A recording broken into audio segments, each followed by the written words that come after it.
All right, this next segment, we're gonna get into the meat and potatoes of the pool equipment, electronics, and all this awesome equipment that we've just installed in your new project.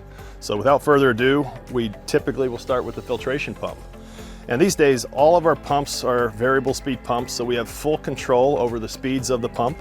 I'm going to show you a little bit of the operations on how we want our systems to run and some of the problems that we have with our systems. Number one, this is where the suction side of the pump comes in. So this is the suction side of the pump. This is called the EDC, or debris canister. So anything that comes from the main drain and skimmers goes into this large canister. I'll show you how to clean here in a second. Into the leaf pot for the pump. Out of the pump through the multi-cyclone, and that's a centrifugal filter that spins all the debris out of the water before it goes into our filter. So this extends, this little unit here extends the life of the filter, meaning that you don't have to clean the filter as often. Out of the filter, it then goes through some of the chlorination systems, through the heater, and then back to the pool. So right off the bat, this is the Intella valve. So this is the automated actuator valve that either shuts off the spa or shuts off the pool if we want to put this in heat mode for the spa. Main drain is here, skimmer is here, and this is a new pool. So we just started this pool up. None of this is labeled yet, but you should have very clear labels on what each one of these pipes does. A lot of times my service techs will put directional arrows so you can tell which way the water flows in your pool. But just think, anything low going into the pump is suction side. Anything high coming out of the pump is on the return side. So one of the most common things that you'll have to do is clean out this debris canister. So right now with this pump running, we're gonna actually have to cut this off. And I'm just gonna shut the breaker off for this pump. And that's the easiest way to kill the pump. And the debris canister, slight tap. Inside you have this big, huge canister that houses a lot of debris that comes from the main drain of the pool. So once you empty that out, put it back in. It's got a little lock. Lid goes back on. I usually do a little tap for tighten, and then now I can fire my pump back up. Second, the leaf pot, that has a lid on it as well. I'll show you how to open that up. That's a quick turn. And then the leaf pot in there, and I'm going to tighten it back up since the pump is coming back on. So when any of our pumps fire up, you can hear the priming mode. That's a high-speed mode that sucks all the air out of the suction lines, gets the pump to primed, and actually gets the flow going in the pump. Priming mode can happen anywhere from 20 up to 60 seconds or so. After this finishes priming, it's going to drop down to low speed, which it's set to run on pool mode. And then we're going to work our way into the multi-cyclone valve. So while it's priming, I'm going to show you here this multi-cyclone valve. If any debris builds up in here and you can see it, all you have to do is open this valve, and that flushes the debris out. And then when you're done flushing debris, and you can see all the debris in there, when you're done flushing debris, shut the valve back off, and you've purged all the debris and sediment out of this clear reservoir. I will tell you that some of the clays that build up in here on the backside, sometimes they get stuck. It's not a big deal. As long as most of the debris comes out. If you want to open it up and clean it once a year, once every couple of years, a lot of times you can put something in there and agitate that backside. But on my own house, I get a little bit of the clay and fine sediment that builds up in the back, and I'll have to go in and clean it out manually. So after the debris spun out, before it goes into the filter, we can catch all the main debris there. About 80% of the dirt particles get caught up in that. The rest go into the microfilter. You will see this hose bib that we put on all of our pools. This is a nice way to drain the pool if you get any extra water or rain. You can set, when the pool is running, you can tell when I open this up, I have water that comes out of it, okay? If this ever starts to leak, this is an item that could go bad. Hose bibs go bad all the time. If it starts to leak, we typically will cap this. But a lot of times, like I said, if we leave the hose bib, you can use that to drain the pool. The only reason why we have this on your project is so that we can pressure test our pools during shot creep. And we, as a courtesy, we just go ahead and leave it so that you can use it to drain extra water out of the pool. In here, you'll see a temperature sensors on a pool spa combination with an automation. The temperature sensor will actually go into the water and it'll read the temperature in this pool. It has not been installed yet. From that point, water travels into the filter. It goes in here and out on the bottom. And there's 4 big cartridges in our filters, ranging from a 320 square foot cartridge filter all the way up to a 620 square foot cartridge filter. At the top of the filter, you can see the pressure. Depending on the load on the system, you always want to see how dirty the filter is. On this system, when we do a full startup, on high speed, we'll set the starting pressure. And then typically when we gain about 8 PSI, that's when you want to service the system. And that involves taking this band clamp off, pulling out the cartridges and hosing them down. We do strongly recommend that you clean the cartridges probably after the first 30 to 45 days, or have a service professional do that. The second thing is how often you clean these. Anywhere from 6 to 9 months or so, you'll pull this apart and clean your cartridges. I will strongly advise again that a service professional takes care of that at least the first time that you watch, and if you want to attempt it yourself, they're not difficult, but they do take some hands-on technical experience. I will tell you from a safety standpoint, this lock ring, this has to be tightened down almost as tight as you can get it. If this is loose at all, when this is running 30-40 PSI, it can actually blow the whole top off of it and hurt somebody. As we move through the system, this is our chlorinator. So this is a 3-inch tab chlorine feeder. I'm going to shut the system off again and show you how to. So to add chlorine to this, 3-inch tablets, and these, the tablets drop in here. You usually only want to use the tablets that you need for the week or so, and then you put the lid back on. Okay, make sure that that's tight. There is a dial on here that gives you chlorine dispense readings from 0 all the way up to 1. So if you want this to erode the tablet very slowly, you want to set it at 0. If you want it to erode very quickly, you want to set it at 1. So there is a flow meter on the back side here. You can see when I turn this back on, see if we can get this to fire up, we should see the flow going through this unit. And as we look at this flow meter, there is a little dial down here that you can actually see a little bit of water coming through here. And as I open and close, you can see that little plunger go up and down a little bit to see that more flow is going through the system. But this is a way you can identify that water is actually traveling through here and eroding some of your stabilized 3-inch tablets. Moving on our pool spa systems, you will have a secondary, these are the 2 actuator valves that are automated. These are called IntelliValves. We will set these to where you probably don't ever have to mess with them again. But this is how you can turn your spa and pull water from the spa and send it back to the spa and heat the spa, but not have to heat the pool as well. And vice versa, the system knows if you want to heat your pool, it will actually have these valves in the right position, so it's pulling water from the pool and returning to the pool, heating your pool to the desired level or desired temperature. So these are the IntelliValve actuator valves.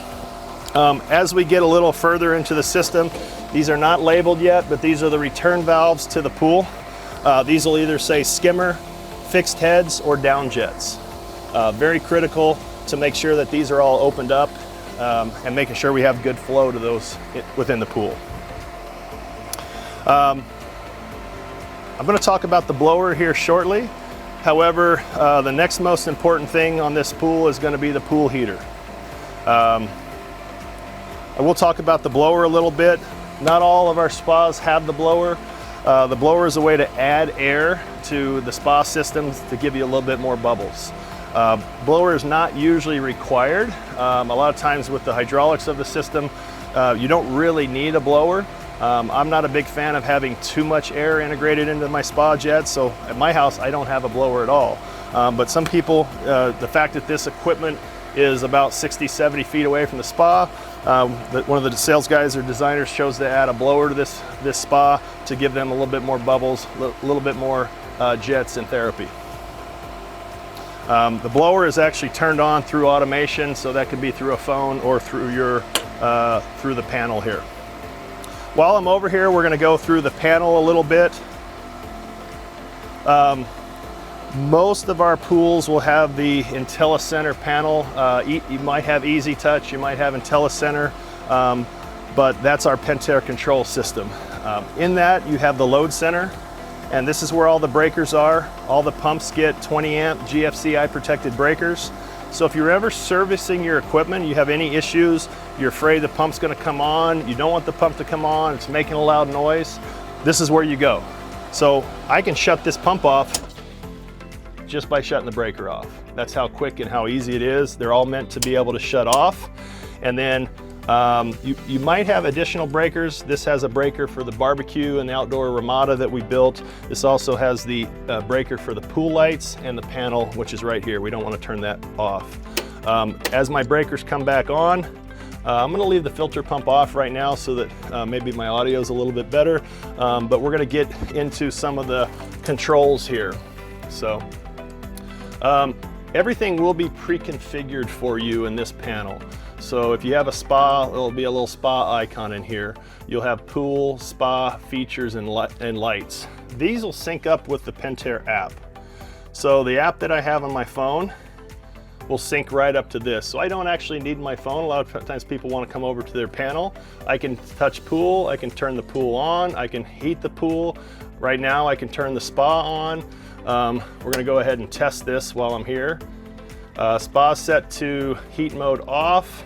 Actually, we have no heaters configured yet, so we're not gonna test the spa, but you can turn the spa on, tell it what temperature to heat to, and if you have like the air blower right here, I can turn it on right here. You can hear the air blower just come on. Spillway, in-floor cleaner, that's the in-floor cleaning pumps. And I have full access to my lights. Pool light on and off. I have the different colors here I can choose. And that's really the 4 features that you're going to use. If you do want to use schedules, you can set your schedules here, right here at the panel, by adding a schedule. Now I do have quite a bit of stuff coming on here, so I'm going to start turning stuff off so that we can hear a little bit better. All right.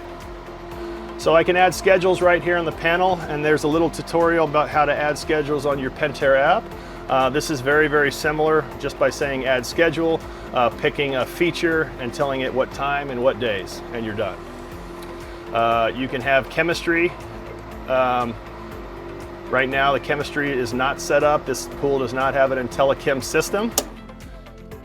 And there's some back-end menus here from service mode. Service mode is a way that you can put it in service mode so that nothing will come on until you actually turn it on. So we're going to take it back out of service mode. A lot of the service professionals will do that. Most of the settings you don't really need to get into. These are already going to be set up for you.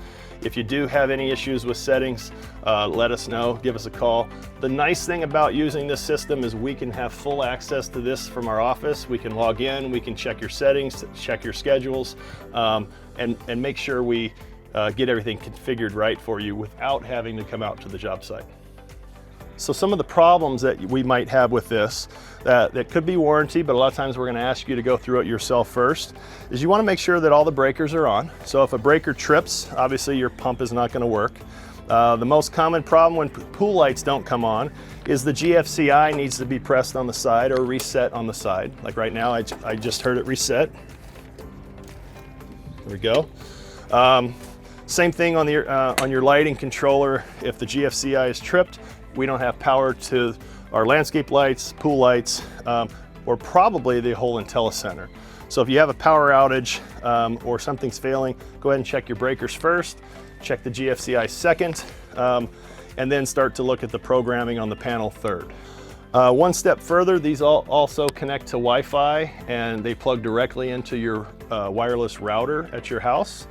This is the antenna that sends a signal into the house, connects to the internet. So all these are connected to the internet, where you can connect locally while you're on your home Wi-Fi, or if you're driving around, you can connect remotely You fly in from the airport, you want to come home to a hot spa, you can turn your spa on as you're getting off the airplane. So pretty cool system. We really love it. This is the IntelliCenter control system by Pentair. All right, we're over here at another portion of the pool, which is our gas heater. And as the water travels through the pump and the filter and back to the pool or the spa, it does run through your pool heater. If you have a pool heater, they can be a gas heater or a heat pump. This one has a gas heater that heats the spa. It can also heat the swimming pool, so keep that in mind. And that's all done through the control panel. The heater actually has a vent here, so you want to keep things clear of that vent. You can see a large gas line that comes up through the ground that's all buried, and then there's a shut-off valve right here. So if you ever have any problems with this heater, if I come over here and I smell gas and I'm not sure where it's coming from, the first thing I want to do is shut this heater off, okay? And it's usually the valve is perpendicular to the line. So right now it's shut off. As I turn the valve parallel to the line, it's on. So that's how you can tell whether a valve is on or off. A lot of problems that we have with heaters have to do with flow, and it has to do with sometimes the settings. People might come in here and turn the heater off. They might adjust the temperature down. So you really don't want to mess with this display panel. We leave this on, we have it set to 104 degrees, and then this is remotely controlled by that main unit over there. So really stay away from touching any of the buttons on your display panel.